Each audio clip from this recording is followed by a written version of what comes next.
रसवा बूता गो मसाते खुदा पर ते सरा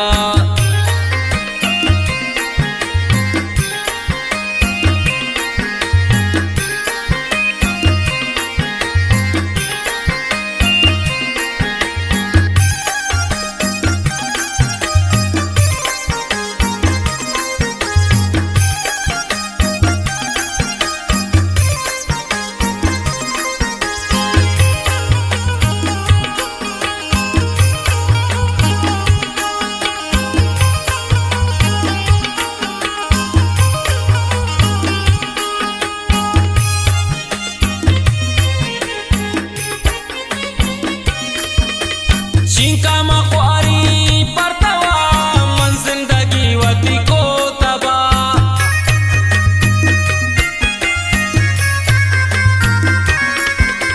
चिंका मखवारी परतवा मन जिंदगी वती को तबा अंगत मनायल दाशुदे ओ जालिम बिजरते इंदी गरा अंगत मनायल दाशुदे ओ जालिम बिजरते इंदी गरा बदनाम रसवा बूता गो मसाते खुदा पर ते सरा कास सलामा आना बेबर सर कमनिया दिल बरा बदनाम रसवा बूता गुन मसाते खुदा पर ते सरा बदनाम रसवा बूता गो मसाते खुदा पर ते सरा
पुचंकलोशी इति ग्वरा तीस्तुन अमा फोटुवती कि पुचंकलोशी इति ग्वरा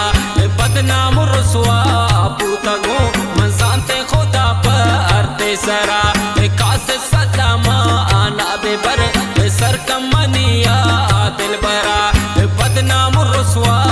बूता गुन मसाते खुदा पर ते सरा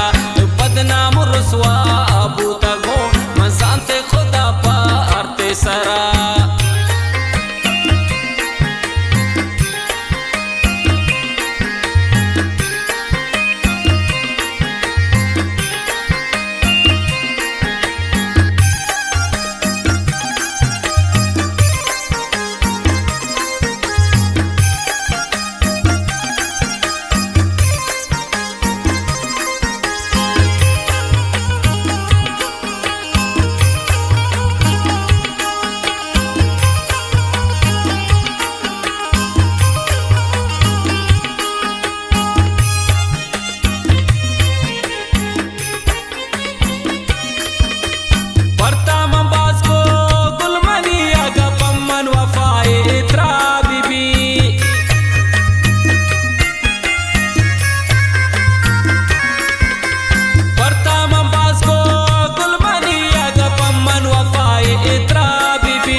बदनसीबे तो